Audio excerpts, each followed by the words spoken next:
All right. Welcome back to the Barbell Lifestyle Podcast. And today we have our first guest in a long time. We have not had a guest interview on this show in a while. So I'm really excited for this topic because I know it's in high demand and highly requested. And we wanted to bring a really well-versed expert into this topic about perimenopause. So today we have a friend of ours, a fellow business owner that we know through our mentorship, Elise Tzurkov. Welcome. Hey. Happy to have you. So we are going to dive deep into perimenopause, menopause, misconceptions, myths, what you need to do to navigate this portion of your life if this is you.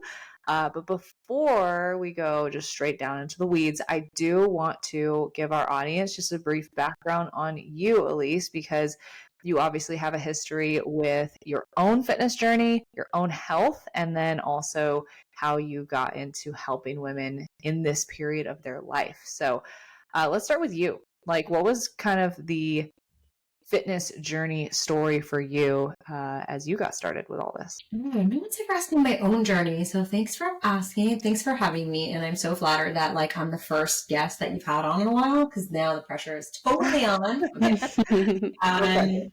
So I've worked in fitness and health pretty much my entire life. I used to dance. I went from dancing to the gym, pretty much.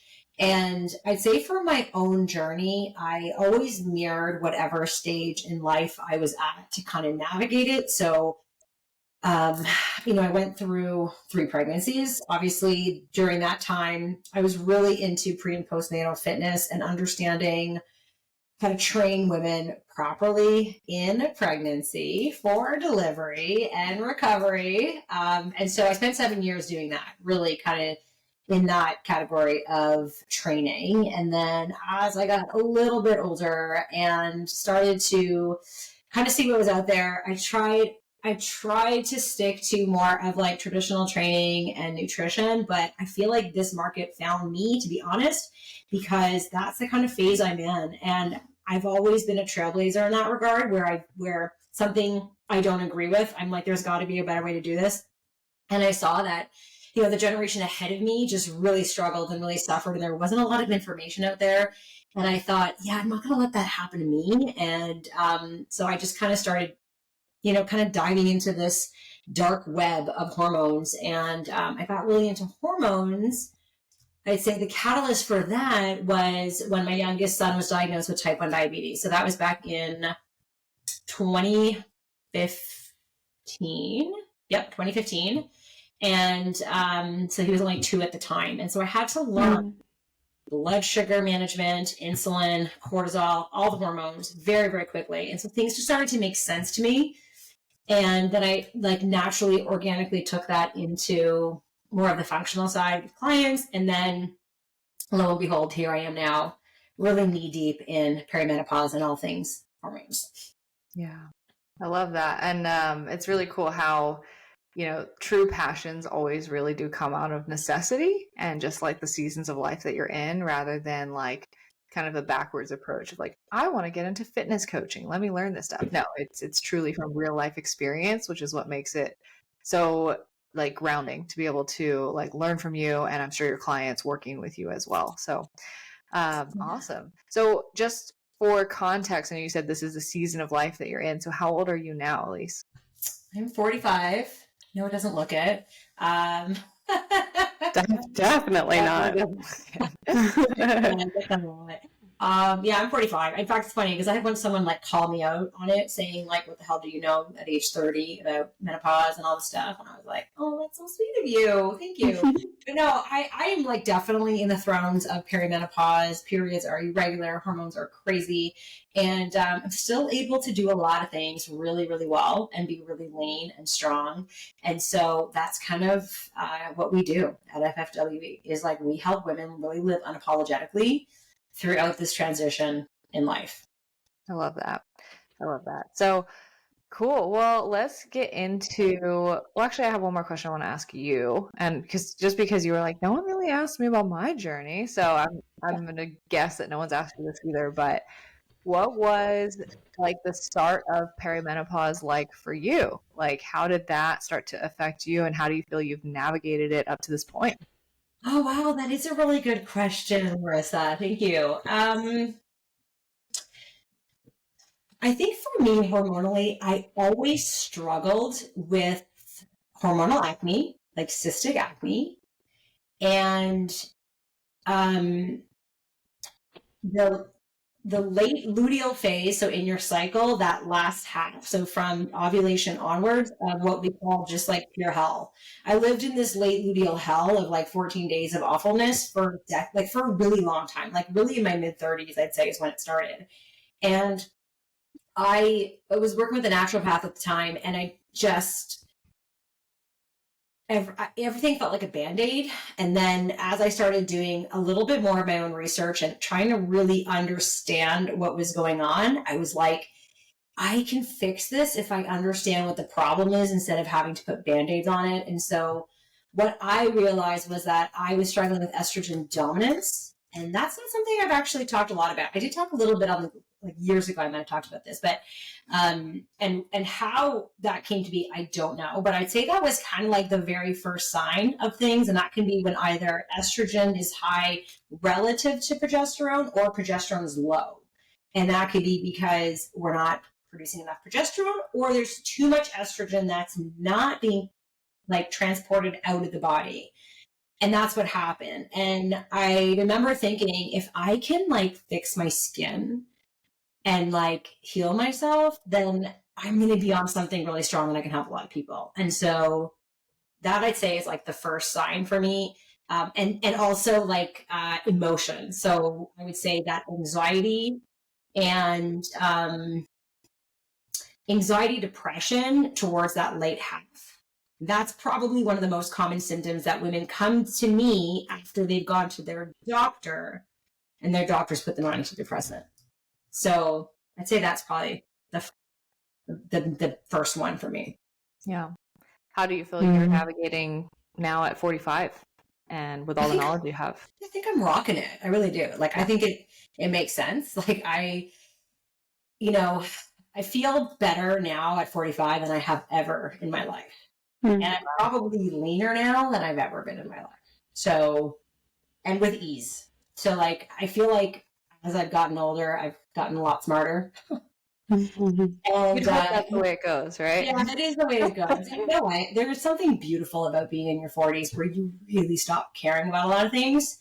And I wish that for everyone before it, but unfortunately it just doesn't happen until you just kind of hit that milestone time. And I think that also helps because you start releasing a lot of crap in your life that you don't need to hold on to anymore. Love that.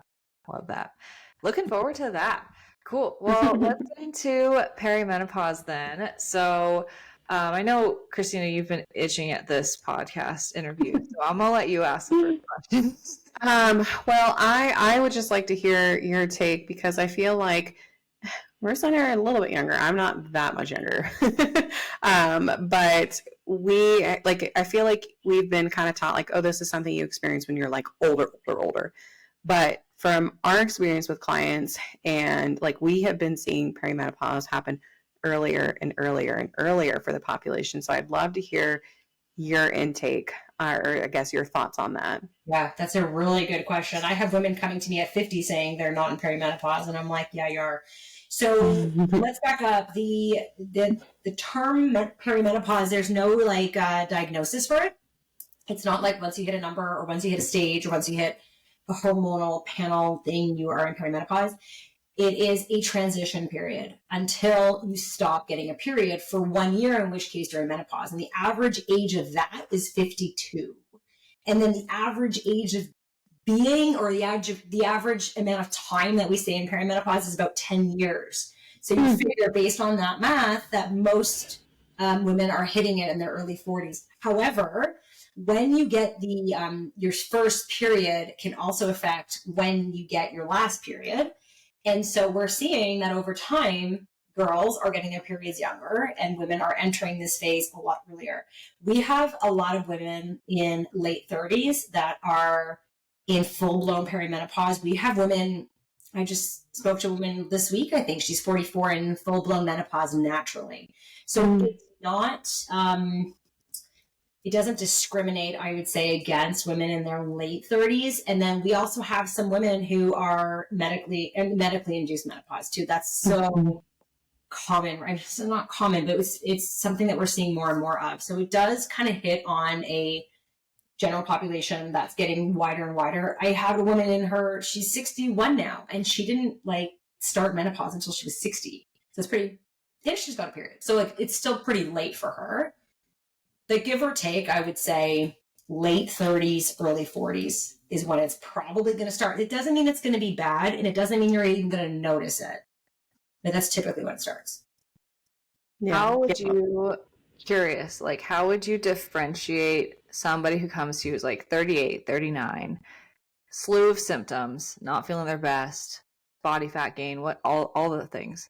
How do you differentiate between that versus somebody who might have estrogen dominance or things like that? Because you said it's not a criteria of like a specific set of labs. So like, where's the differentiator to be able to say this is perimenopause versus this is something else? Yeah, that's a great question. There really isn't, but I'd say based on our experience clinically, women will complain of like a very classic symptoms of perimenopause, which would be the big ones would be brain fog, anxiety and or depression, accumulation of belly fat out of like nowhere, or composition changes very quickly. So I'm eating the same thing. I haven't changed anything, and I can't fit into my clothes for real. This is like the number one.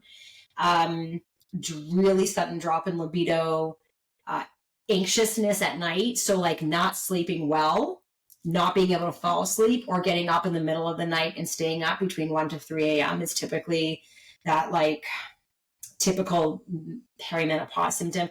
Hot flashes are definitely going to be one. And some women will experience hot flashes, night sweats, and then not have anything else. Some might just have like irritability. A lot, what I like to say, it almost can feel like you're wearing another suit of another human, and it's not you, and you know it's not you, and you're saying things you can't believe you're saying, and it's almost like you're looking down being like, why are you saying those things? Why are you talking like that? And you're like, I can't believe I'm talking like this. You have irritability like you've never had. You're snapping. It is generally the people that you love the most, your husband, your kids, whatever it is.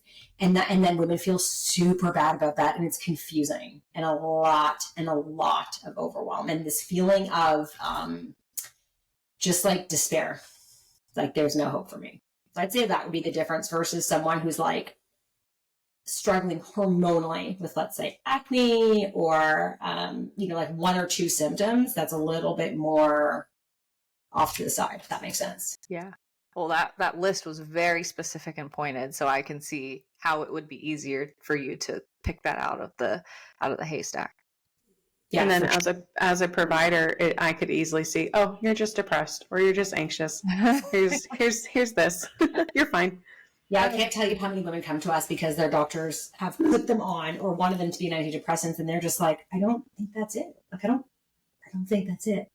And it's and it can be confusing, and this is where it becomes very frustrating because a lot of doctors just don't know.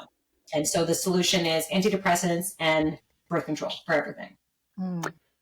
The other thing that I would love to ask you about, because we've seen the providers do like you said, the antidepressants or anti-anxiety.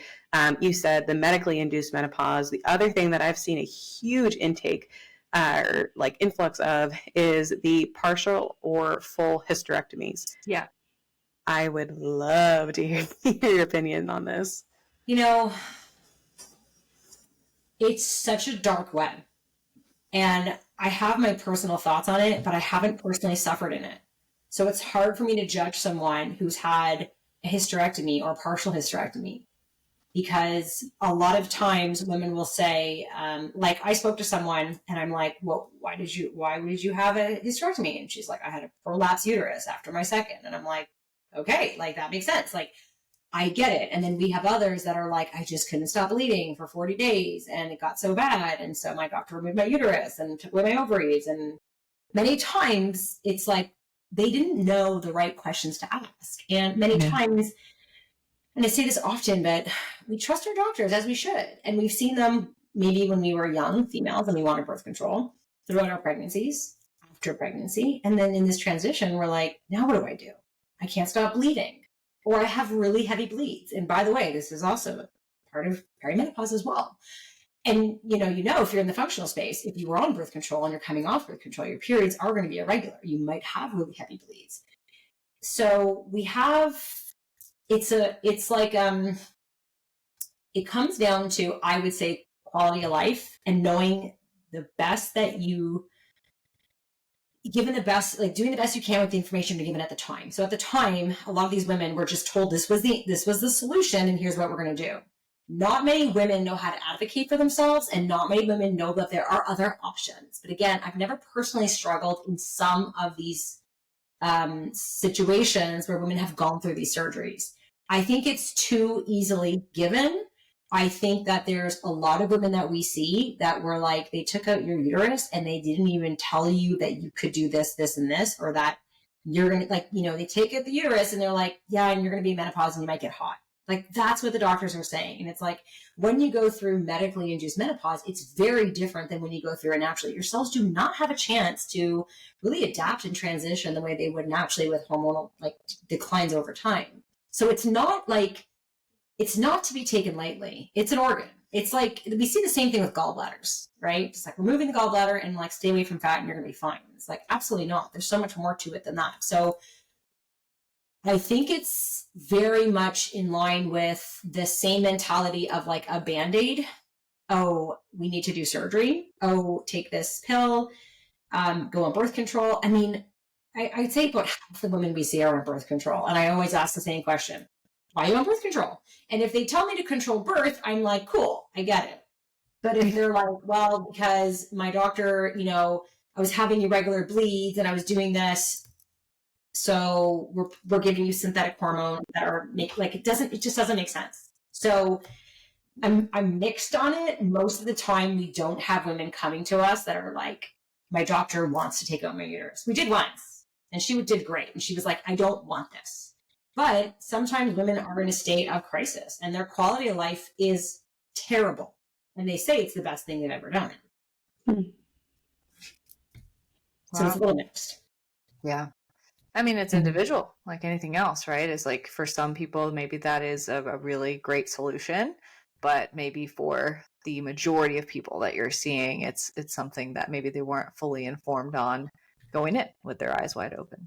I think they weren't fully informed because I don't think that a lot of doctors take the time to fully inform because they don't think it's important. They're like, nothing's going to wrong. Like, you're not going to die without a uterus, so you'll be fine. It's kind of like the rationale that a lot of providers will give. And then, then the follow-up is, okay, well, do you still have your ovaries? Because that would be great, right?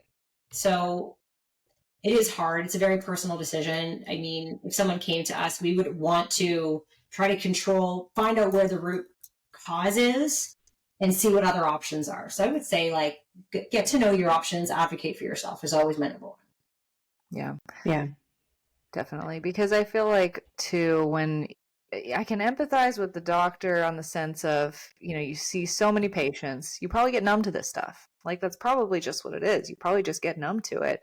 But it's just not fair to the patient in that situation. So I think our job here as, health coaches, functional health coaches at that, is how can we provide as much information as possible so you can go in and make the best decision for yourself? Because at the end of the day, maybe the decision for you still is that hysterectomy, but at least you have all the information going in, right? So 100%. I mean, it's kind of like the debate I have with myself on birth control.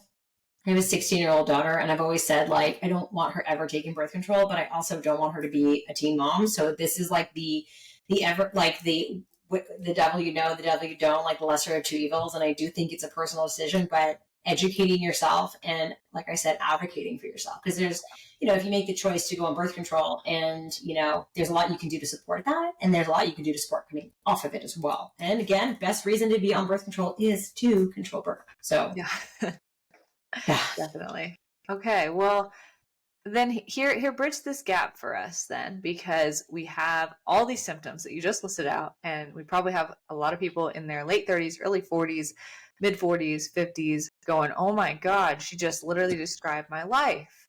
Well, how do I fix it? So what are some of the biggest things that you see women are doing wrong now in this phase of their life, kind of mistakes that people are making in terms of actually taking care of these symptoms that we can correct?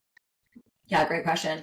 I think the number one thing most women are doing wrong, and not to their fault, is they're doing what they did before that worked for them. And so whether it was calorie restriction or the elimination of certain food groups or foods, excessive cardio, whatever they did before, they get very frustrated because it works no more. And it's like something switches on and it's very confusing. I used to be able to have tuna and cottage cheese and drop weight and be fine and just stay off alcohol. And now not only is that not working, but I'm gaining more weight and nothing is helping and I'm scared and this is confusing and it feels like it's the end of the road. Women are just like, this is my life now. And it's natural to do that because that is what we do as humans, right? Anytime we are uncomfortable, we try to seek comfort with what we know to be familiar, which is what we've done before. Unfortunately, hormonally speaking, we're not the same as we were before. So it's not going to work. And the sooner that you can kind of understand that underlying factor, the easier everything is going to be. This is a transitional period. Just like when you're a little girl and you are going through puberty and you start developing breasts and hair down there and like you get a period and all these things, it is exciting. Generally, someone is there holding your hand through the process, a mom, a sister, a friend saying, hey, this is what's going to happen. And you get a period and you're like, yay, you're a woman. And it's like exciting and it's fun. No one does this on the other side when we transition into menopause. And so it feels like you want to just like put the brakes on and you're like, hey, no, now I'm going to like really do it. I'm going to like restrict my diet. I'm going to do more exercise. And then you are actually making it worse. It's like a shitstorm in your insides. So that is the number one. I think if you're like, all right, Elise, I get it. I can't do what I'm going to do. So what is the difference now? And the difference is that like you really have to double down on the basics more so than ever before because your body will not allow it. You cannot handle stress in the same way you could before. You can't handle undereating the way you could before. You can't handle alcohol, having sleepless nights, lazy nutrition. You need to be prioritizing on strength training, protein intake, fiber. These are just like, they're non-negotiables. And the longer I'm in this, the more kind of like tough love I am with women. If I'm speaking to a woman and she's like, well, I just, don't want to get bulky and I'm scared of strength training. It's like, you're in or you're out. Like, you need to do this. So if like you're not on board now, that's cool. We got to wait it out, but you cannot escape this. Whereas in the past, a lot of women could maintain their physique on nutrition alone. It's not going to work anymore.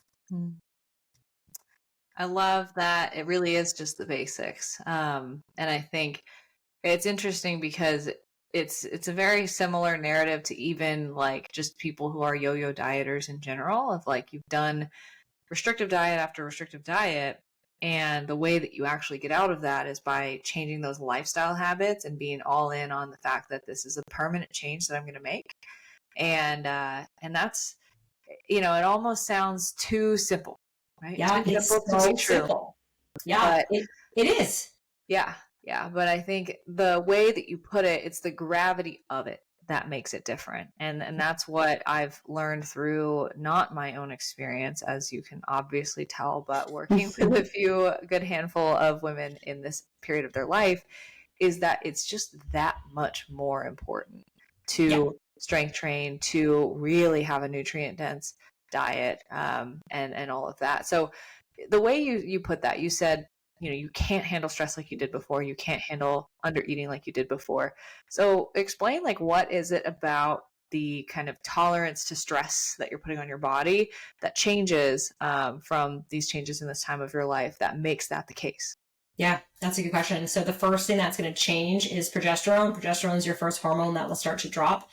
And every cycle that you have is kind of like a mini menopause, right? Where like progesterone starts to fall towards the end of your cycle. You might feel like, you get that PMS feeling, and then you get a period and you feel great. It's just that it's like exacerbated. And over time, it is decreasing and decreasing. And then estrogen kind of falls with it. And then as progesterone and estrogen start to fall, you will become less insulin sensitive, and you'll become less stress resilient. And those are the two big things that make a huge difference. So the way that your body responds to stress, and the way that your body responds to insulin is very different. And, you said it, like the gravity of it is very different now. I'd say, if we're looking at your demographic or your age group versus my age group, you're saying to your ladies, hey, you got to do this. It's really important. And they're like, yeah, but it's okay because I can handle it. And then now you're saying to my ladies, oh, no, you like, I'm shaking them. No, you really got to do it. Like now is like, we're not joking. Right. Yeah. And that's kind of what it is. And the challenge is the mindset piece. It is very, very simple. It is, but it's so much harder because women at this age have been through tons of dieting. I mean, like I grew up in the 80s. Every one of us was on a diet. Everyone. Like that's what we did when we were 13 and 14. We all dieted. So women in my age and older, I mean, this is what we grew up on. This is what our mothers did with us. This was the norm. And it is like taking 3-4 decades of unlearning, and everybody wants results immediately. And so it is really coaching them on, hey, we can do this and you're going to be amazing, but you've got to get out of your head that you're going back to where you were because you're not her anymore. And in order to get to that next level of who you need to be, you've got to change everything that you believe to be true because none of it's true anymore. And a lot of women don't like that, right? They don't want that. They want the quick fix. They want the fast, the cleanse, whatever it is. So that's where true coaching comes in, as you know. Yeah. Oh man, Marissa and I were talking about this previously. Like we get, through a discovery call with a potential client, and it's like, so we're just working on habits, and it's like, well, it's not just that, but yes, like we are focused on habits, and it's like, I think this program's too simple, and it's like hard to tell them like, well, that's what you need. Like, what have you done before this? You've done yo-yo diets, you've done this, you've done that, you've done this, and it hasn't worked. So what do you, and it's like, oh, I just need another program. I just need another 21-day fix or I just need to do keto because that's what worked for me in the past. So I just need to do it harder. And it's like, no. And listen, there's a lot of dopamine hit in that, right? Women love to diet home and it's sexy. And then they come to us and it's like, yeah, we're not sexy and we're not fluffy and it take a long time. I mean, that's the first thing I say when I'm on a sales call. I'm like, it's going to take a year. It's going to take longer than you think. You're not going to get results fast. You only know results fast. It doesn't happen. If that's what you want, I'm not the right person for you. And it's a hard sell. It is a hard sell for sure. But, I say like, we like to work with women who have tried everything. And many times women haven't, and they're not ready for us yet because they haven't fixed that need to like hop to the next one. I just need a cleanse. I just need, I have a wedding in 3 months. I need to down for that. Right. Yeah. Yeah. I think there's something to that, having kind of fallen on your face enough times to really feel ready for, okay, let me slow down and figure out like how my lifestyle really needs to change. But something even more interesting than that to me is how you mentioned this kind of identity shift of like, you're not her anymore. You're not the person that you once were in your 20s or 30s who could diet hop and get away with all this shit. So is it fair to say that, Elise, have you been through multiple identity shifts across your lifespan? Yeah, I'd say so. I'd say for sure. Yeah, 100%. Okay. I mean, like, there's no way I'd go back to where I was in my 20s, no offense, but yeah, no. Yeah, no, you're good. How does this identity shift into perimenopause like really differ than the other ones that we make across our lifespan? Yeah. I'd say like 80% of the time women get emotional on calls with me because they realize that they're changing and it's scary and they don't again have someone to hold their hand through this transition, telling them, hey, it's okay, it's going to be great.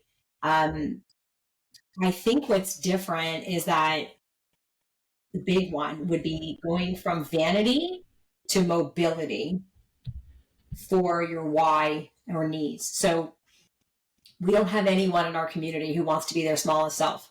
In fact, everyone has said, hey, I don't actually want to be as skinny as I was when I got married, or, you know, where I was before. I just want to be strong. Like, I want to be mobile.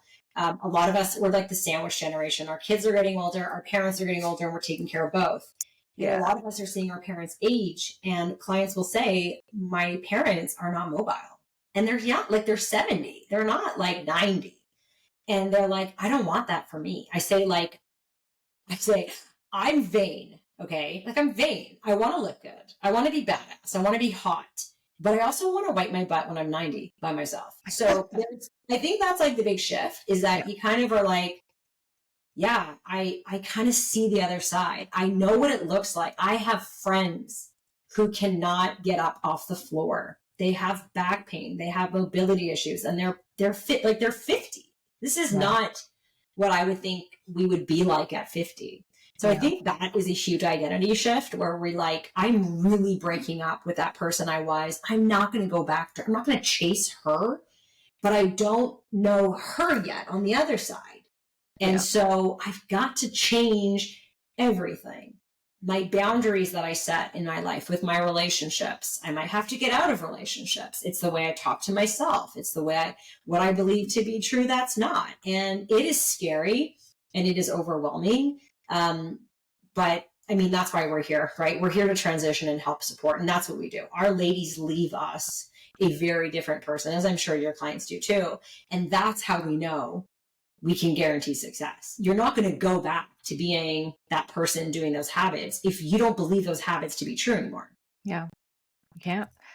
Yeah, that is, what was I going to say? That lost my train of thought, but that was beautifully said. And yeah, it is, yes, it's a very scary life transition, because like what you said was, you're at that age where you're taking care of both people older than you and younger than you. And what I'll imagine too is, like, if you're taking care of everyone, who's taking care of you? Yeah. So like, you have to be the strong one. You can't falter.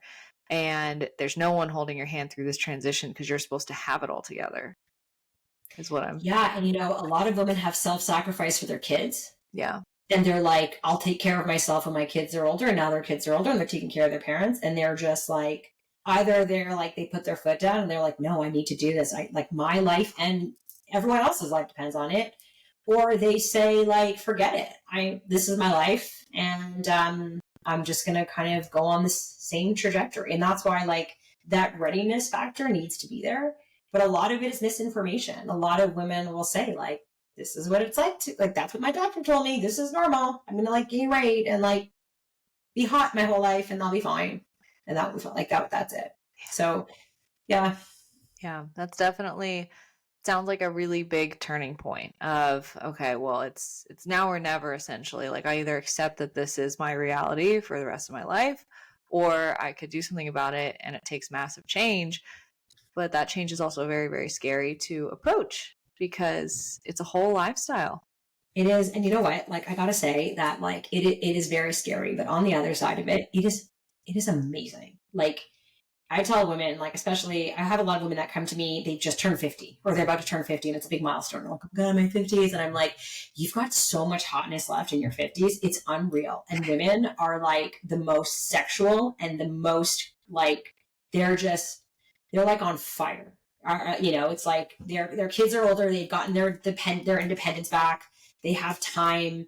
They have money. Like, they're in this beautiful stage, and they feel sexy, right? We get them feeling sexy and sexual, and what woman doesn't want to feel that way? And I think that, like, a lot of women will say, oh, well, I'm in menopause, so, like, I'm dried up and I'm not functional in society anymore, and now my job is to take care of all the younger generation as I age and die and crumble away, and no one will notice me. It's like, no, that is not what it is. So that's kind of a really big identity shift too. Yeah. And really, like, wanting more for yourself outside of just being that caretaker, or just accepting all the shitty things that you've dealt with up to this point. Like, really having to decide for yourself, like, no, I'm worth this, and I'm going to chase this. Because what you're saying, I mean, I'm like, yeah, hell yeah, that sounds awesome. But I could also imagine there's women on the other side of this listening and saying, like, yeah, but like, I don't know if I'm going to be able to do that, And so I feel like it's comes with empowering yourself too in that process of change. Yeah, that comes down to like that growth mindset, right? Yeah. It's like, do you have a growth mindset? Like, how are you in other areas of your life? And can you take that into this area of your life as well?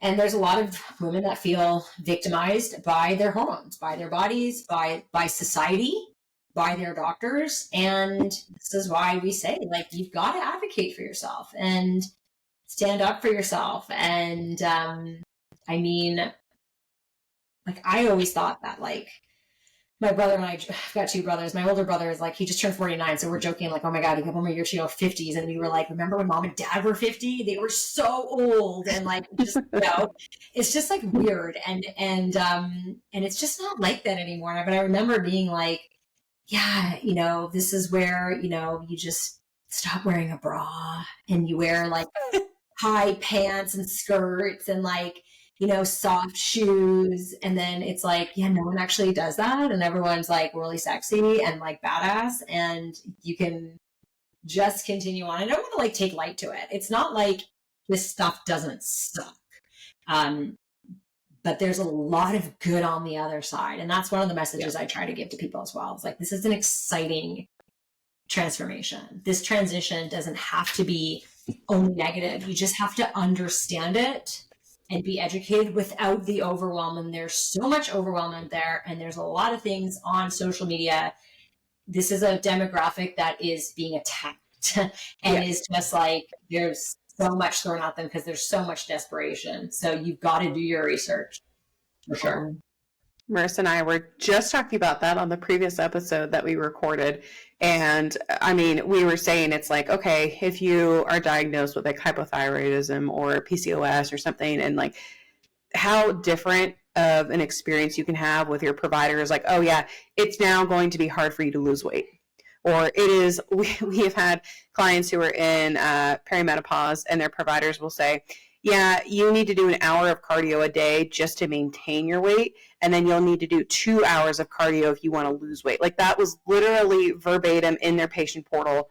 We got to see like, this was what they told. And it's like, if you, again, like you were talking about earlier, it's like, if you are a patient, you think, oh, this is from my doctor, so this must be the truth. And so now it kind of leads to, like you're saying, that just like that acceptance. Well, I guess this is my life now versus like, I don't think that's right. I need to advocate for myself and look for answers in other ways. Or like, okay, cool. Maybe that happens for other women, but like, that's not my truth. Like, that's not going to be my story. Like I could write a book, the shit doctors say, but yeah, I had a client once. I should. My God, I had a client once whose doctor said the only way you're going to lose weight is 1,200 calories a day. And she fought me on it because she's like, listen, I trust my doctor. He's very smart. I've seen him since I was a kid. I'm like, that reason alone should be why you're not seeing him anymore. Right? Like, no. And I was like, cool. But like, I'm eating 2,400 calories at 5'1", and I have Hashis and I'm in perimenopause. So which end of the life do you want to live? The one at 1,200 or the one over 2,000 calories? It's up to you. Like, you choose if you want to be a victim. That's what it comes down to. I am curious to know, where do you see HRT falling into this picture? I love HRT. HRT can fall into it whenever you are ready for it. So there's a lot of women in perimenopause who are on HRT and helping transition, because everyone is going to experience it differently. A lot of women will have crazy symptoms in their early 40s, and they're on HRT and they do amazing. And then there's other women that don't feel anything. And then they're like 55, they stop getting a period, and then it all comes crashing down on them. So I love HRT. I wouldn't push it on someone, but I would definitely recommend it. You don't need to suffer. And I think once you've taken care of the main pillars, nutrition, movement, stress, sleep, and you're not drinking, you're not smoking, you're not doing any of that type of behavioral activity, and you're still struggling, 100%. These bioidentical hormones are amazing. I'm a big fan. I love them. Yeah. What would you say? This is something that's come up a few times actually with clients who have entertained or even moved forward with HRT, but this was one of their biggest hesitations before actually starting was I've read that, taking bioidentical estrogen, progesterone can increase my risk of cancer. Yeah, that one study ruined so many women's lives because it scared. It's just one. Is that right? It's just one. Yeah. And it was like, I mean, it was a big one and that's all we had. There's so many flaws in that study that have come out now that they have retracted it. That study was on women, I believe it was over the age of 65 or 60. They were all in menopause. It was a very specific population. And that is not the recommendation now. Now, HRT is not for everybody. I'm not an HRT expert. There's lots of people that I refer to for sure. However, when we talk about estrogen for a second here, estrogen is like protecting your heart health.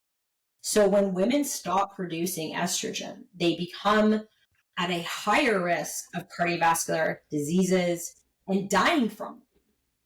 And so more women are over menopause are dying from heart health. Mm-hmm. So if you think about it, it's like, hey, what's one thing we can do to extend our longevity here and our quality of life is like estrogen. It's a beautiful hormone. So again, my recommendation here would be find a practitioner who really understands HRT and can titrate it for you and help you in your journey, which means you're going to have to take time to not just ask your doctor what she thinks and go with it, but to find that right provider who says, yeah, you don't need to suffer. These are beautiful hormones to be on. And again, over the years, you'll need to titrate that because your hormones are still changing.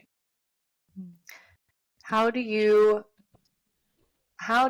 look for providers? Because it's very clear, that, and I'm sure it's probably similar maybe to looking for coaches. But when it comes to like something that seems as delicate as your hormones, I say seems because like working with someone, manipulating someone's nutrition is also, holds a lot of gravity in their life. But I think with hormones, there's like a stigma of like, oof, don't touch those, right? Those are like delicate, right? Or those can cause you a lot of trouble. And so I'm curious, how do you suggest looking for those providers who do listen, who are advocates, and what's your kind of criteria that you would look for or recommend to someone? Yeah, that's a good question. So obviously I would say start with your primary caregiver, whoever that is, and find out how they feel about it, about what they know about it. If you ask a question and the answer is like, yeah, I can write you a script for an antidepressant, or like, I find that like, I like women to be on the pill, it really helps, then you've got the wrong provider there. So failing that, a really great recommendation, if you're interested in HRT or you're like, hey, I need some help here, depending on where you are locally. There's a lot of providers that are like online that can do stuff, but if you want something local, the best advice we give is to like go to your local compounding pharmacy and ask who prescribes HRT. That's it. Find out. And can I get the name? Can I get the number? And then call them. That's generally the best place to start. And sometimes people are like, well, is it a functional doctor? Is it a this? Is that? It could be, it could not be. You don't have to go down this like holistic route. There are a lot of medical doctors who know a lot about, menopause hormone therapy. And so it really will depend on where you are. We have a lot of clients that their general practitioner is amazing.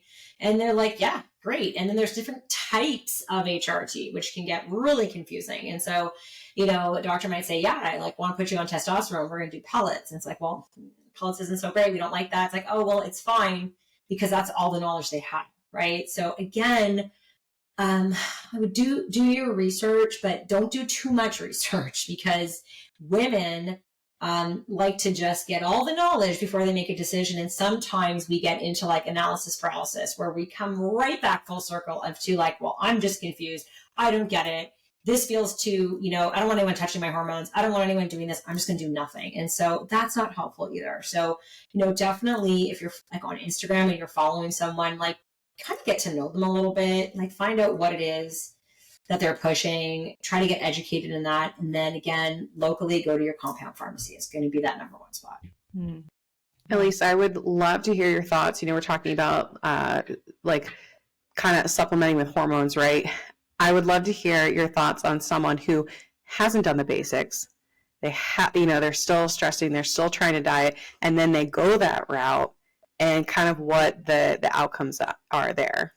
Yeah. Versus someone who takes care of those things. That's a good question, because the frustration for a lot of women starts when they see symptoms, and not everyone is that attuned to their body. So for example, they'll say, I just have horrible hot flashes, night sweats, keeps me up at night. That's a big one. And so they go to their doctor puts them on estrogen. Sometimes it mixes with progesterone, and then they feel better. And they're like, I've solved all my problems, but they're still brain fogged, gaining weight. They're doing all the other things. So it's like, is it a Band-Aid? No, because it is bioidentical hormones. But what I recommend is, like, I don't like to jump into HRT until we can control the basics, like we talked about, which is different than, I want to make it very clear. It's not the same thing as like supplements. So supplements I'll say would be like sprinkles on the cake, decoration on the cake, right? You cannot start decorating your cake unless you've got that foundation. So, your sugar, your flour, your water, your eggs, all that kind of stuff. And it's the same thing. Like, don't start taking, I don't know, whatever, like creatine, and expect you're going to like get jacked and not actually do anything about it in the gym. There needs to be those basics. HRT is a little bit different because there's only so much you can do on your own. But having said that, you're going to be setting yourself up for a better quality of life to see what your dose is, what you need, if you have those basics dialed in. Like I said before, you can't afford not to. And that's hard for a lot of women, because it's the same thing with, like, I'm sure you see this. You got a lot of people that are diabetic or pre-diabetic. They're put on metformin, they're put on other, medications, and they're like, yeah, I got a medication, so I'm good. It's like, no, you're not. Like, you've got to lose this weight. Like, why is that okay? It's not okay. We make it okay because we're throwing on drugs on it. And HRT is not where I would classify as a drug, but a lot of women would use that as, it's going to fix all my problems. The other big thing I see, a lot of women will use HRT for weight loss. They'll say, my doctor put me on this. I'm on estrogen, I'm on progesterone, but I'm still gaining weight. It's like, it does not help with weight loss. It will not change your weight. It might actually increase it. And that's the other thing a lot of women don't realize. Yeah, and that part is really, it sounds like, more dependent on the lifestyle factors and the basics that you're hammering out, where if you have the HRT and you're taking care of those things, you should, is it fair to say that you should have a maybe slightly easier, less resistance time towards your body composition goals with that assistance if you are doing the work? But if you're not, then it could just go the total opposite direction. 100%. I mean, no one walks into a room, like a muscular woman walks into a room and says, shit, I wish I didn't have all this muscle on me because it's just making my life so much harder. Like, it doesn't work. Right? Yep. The problem is, I'm doing the 30, 40 years of cardio that we thought was going to make the difference. That's not. Yeah. And in the process, burned up all our muscle mass, and now here we are, starting from ground zero. Well, and that's the, it comes down to, that's a hard sell, because who wants to invest in coaching, and do things the hard way, the long way, when the fast way was so amazing. Mm-hmm. Yeah.